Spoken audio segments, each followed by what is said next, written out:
Welcome to channel AMEC, your insight to the Australian visa system.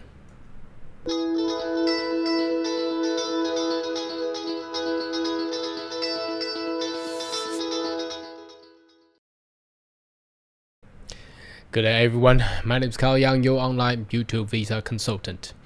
Are you interested about Migrate to Australia? Why don't you consider to subscribe to my channel and turn on a little bell on the side, so once we have all the updates and news, you'll be the first one of getting all the insight. Now in today's video, we would like to share a new pathway for skilled migrant to go into Melbourne, Victoria. Now this news actually came out from last weekend.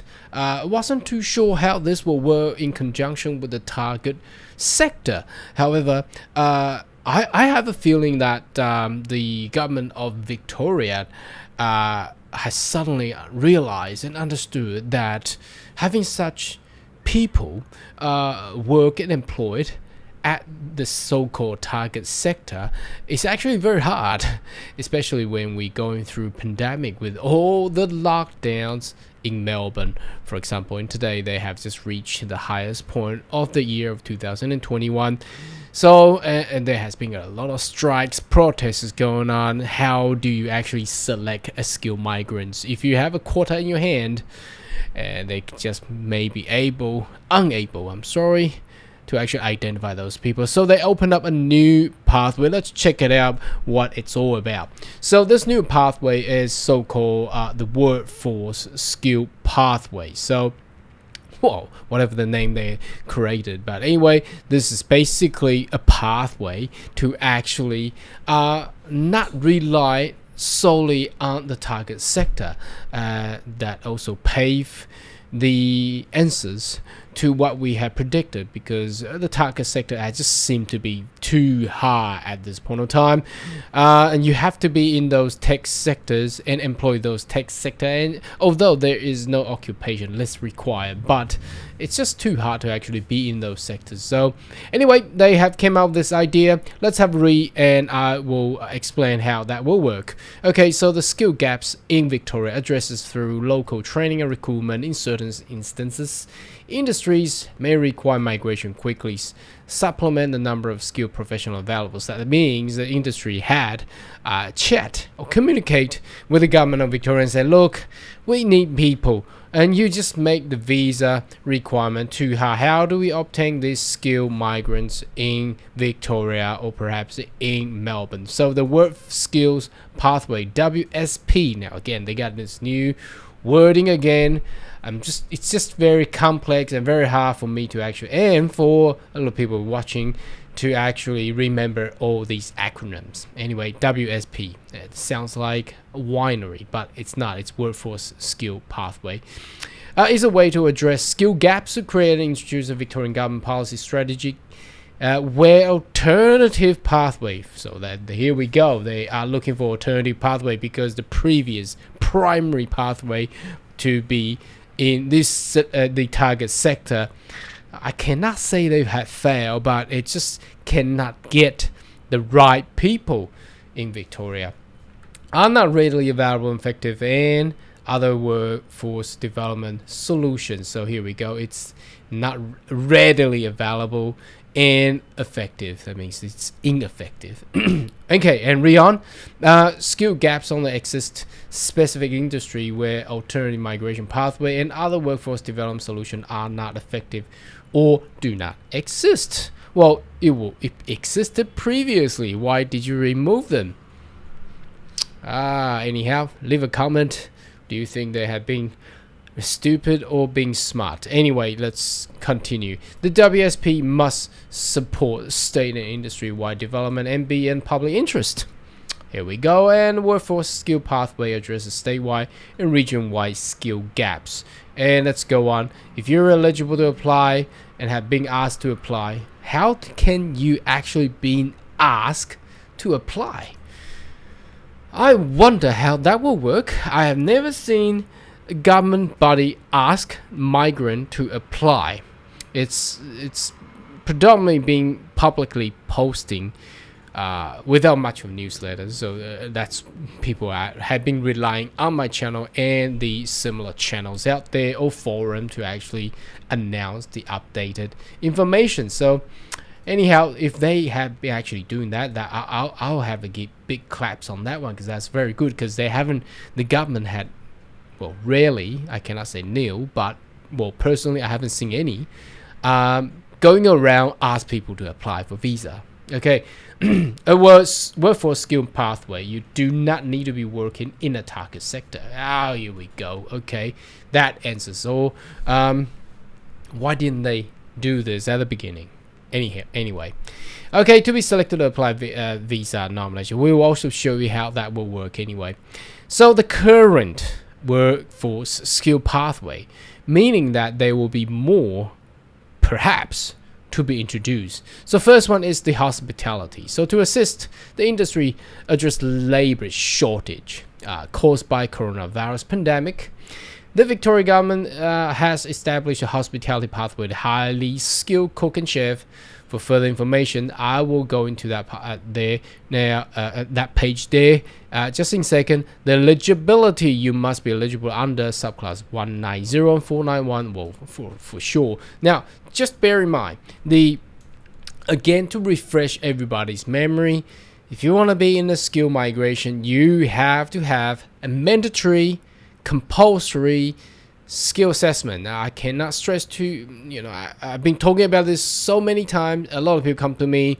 Now you have to get that skill assessment done. So okay, now let's go into the detail. If you're a chef or cook in Victoria, what do you do? So now I don't understand the first paragraph, because the first paragraph says, oh, you can be employer sponsor. Well, yeah, we know that, but that's not your role. And what they're saying here, employer in Southwest Victoria also access to Great South Coast designated area migration agreement. Yeah, that's not your role as well. And they also say it too. They say Victoria does not play any role in either 494 and subclass 1A6. So why on earth you put this paragraph there for? Anyway, so let's just dump that whole thing. We don't need to understand all that. Well, I've done enough video to explain 494 and 186 anyhow, but they're just saying, look, you can actually do this, but we cannot help you. That's what they're trying to say. I don't understand why they have that there, because I spent possibly 10 minutes reading that part, and at the end I thought, oh, this is just redundant, and why they ever put that there. Anyhow, I think the government should really subscribe to my channel to get all these correct comments. Anyway, so this is the vital part.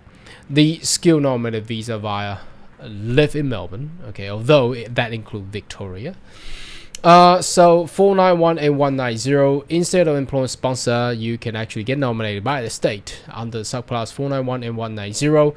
Cook and chef eligibility applied nomination in the work skill pathway. So they did not specify the detail of what highly skilled actually meant.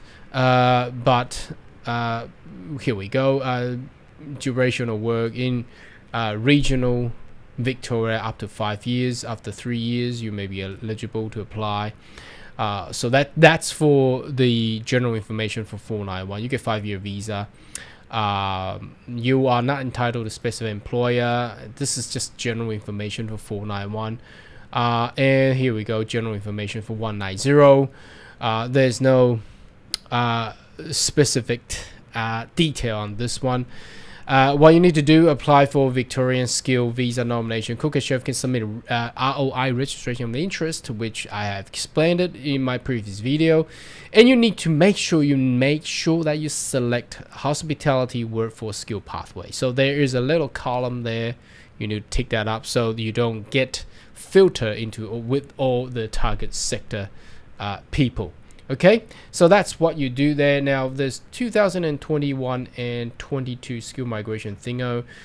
This is just general information which I had just gone through it with everybody previously, so you might want to check out my skill migration video specifically for Victoria. Now, coming back to the workforce skill pathway. Okay, so the next one, I'm pretty sure there will be a next one and next one and next one, because the target sector thing might not really work well. So the next one is early childhood teachers. So if you have been in the Bachelor of Education, specializing early childhood teachers, and of course you need to check out how you can actually be qualified and get skill assessment under AITSL. I've done a specific video on that one too. So you may be eligible for the 491 and 190 visa as well. Okay, the Victoria government is investing almost 5 billion over the decade to deliver 3-year-old kindergartens. Now, although kindergartens, it does not need early childhood teachers. I think that's more for preschools, and also kindergarten should require a childcare service group leaders, people like that, but they want early childhood teachers there. This investment will create additional 6,000 teaching jobs across Victoria. Great. Okay, now these jobs are for migrants, question mark. In partnership with Department of Education and Training, that we are accepting application from eligible early childhood teachers for Victoria nomination skill visas. Again, you need to go into the registration of interest and select the workforce skill pathway in order to actually access to that. So there is no, unfortunately, there's no specific criteria, meaning whether you need to get X month of work experience as reference from your employer. I think that is not required. As long as you pass the skill assessment with a positive result, you'll be able to access that. Although the ROI is only a registration of interest, then obviously within the system, government will select. They may not select you because they prioritize on the better application. So if someone score better than you, obviously they will pick the higher score first. So make sure that you get as many points as you can under EOI. Anyhow, should you have more questions, more than welcome to leave a comment right down below, and I see you next video. Goodbye.